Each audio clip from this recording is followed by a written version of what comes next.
Ciao, bentornati sul nostro canale. Nel video di oggi parleremo della pietra del mese di luglio. Eccoci con il terzo episodio riguardante la pietra del mese.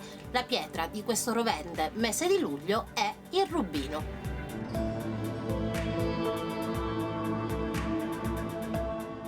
Il rubino appartiene alla famiglia dei corindoni, proprio come lo zaffiro. Il suo colore varia tra il rosso, il marrone e il viola.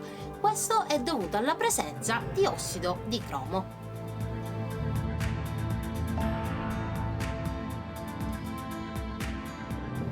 La storia di questa pietra rossa di grande valore e bellezza è avvolta dalla magia e dal mistero. La gemma è citata in molte leggende e i suoi significati affondano le loro radici nell'antichità.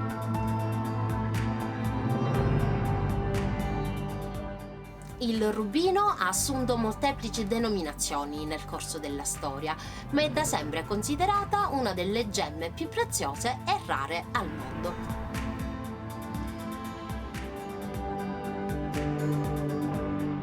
I mercanti greci lo introdussero in Europa intorno al 500 a.C. e chiamavano il rubino e le altre pietre di colore rosso anthrax, che significa carbone vivo, perché pensavano che le pietre esposte al sole prendessero il colore dei carboni ardenti e potessero eguagliare lo splendore e la potenza del sole.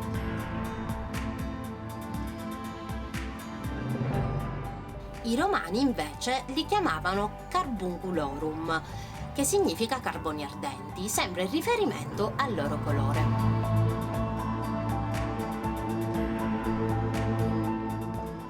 Citato in diversi scritti e testi sacri, tra cui la Bibbia, il rubino ha assunto un simbolismo religioso.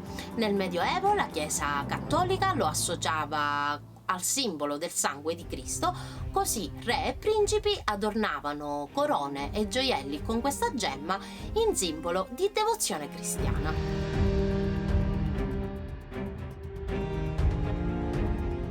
Uno dei rubini più famoso è quello incastonato sulla corona di San Venceslao, commissionato dal re Carlo IV di Lussemburgo nel 1346 per la propria incoronazione e dedicata al primo santo patrono del paese.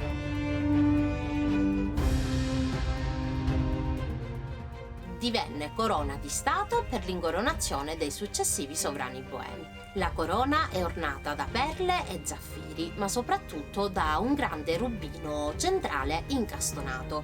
Questo rubino è considerato talmente potente da racchiudere in sé una maledizione. Chiunque avesse indossato la corona senza che fosse il legittimo erede al trono sarebbe morto nel giro di un anno di morte violenta.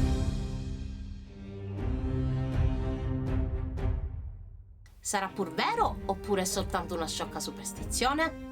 Fu la tradizione inglese tuttavia ad avere un rubino come protagonista assoluto, che in realtà rubino non è, ma è uno spinello che si trova incastonato sulla parte frontale della corona imperiale britannica.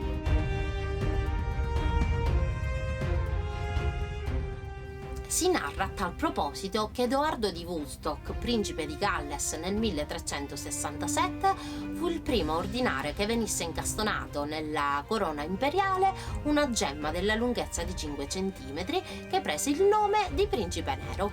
Questa gemma fu indossata anche durante la guerra dei Cent'anni da Carlo V, che durante una battaglia indossò un elmo ricoperto da gemme e pietre preziose, tra cui proprio il Principe Nero.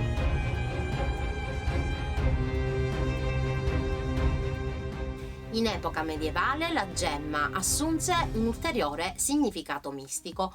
Oltre a rappresentare l'emblema della forza, della longevità e dell'immortalità, assunse anche un potere divinatorio, poiché si riteneva che cambiasse il suo colore per rivelare disgrazie e catastrofi incombenti.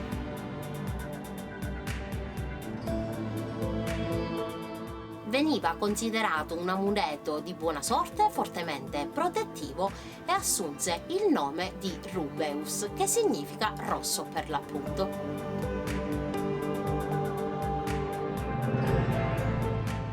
Fin dall'antichità anche la medicina ha attribuito al rubino proprietà curative fisiche e spirituali.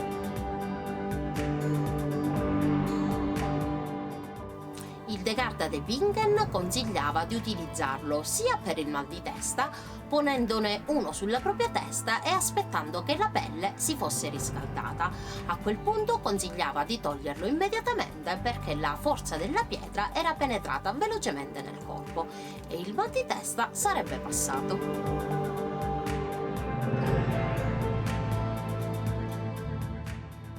Sia a chi è malato, alla febbre o soffre di paralisi o altra infermità. Consiglia di mettere un rubino sul proprio ombelico a mezzanotte perché questo è il momento in cui la pietra ha maggiore forza. Consiglia di toglierlo successivamente nel momento in cui la pietra si fosse riscaldata perché appunto la sua forza sarebbe penetrata velocemente nelle viscere più di quanto avrebbe fatto la febbre stessa o un altro balsamo o unguento.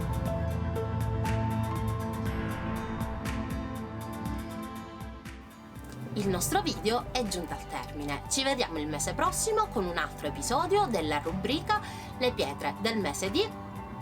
Per Aspera d'Astra iscrivetevi al nostro canale e lasciate un bel like, non dimenticate di attivare la campanellina e di seguirci su Instagram e Facebook. Ci vediamo al prossimo video, ciao!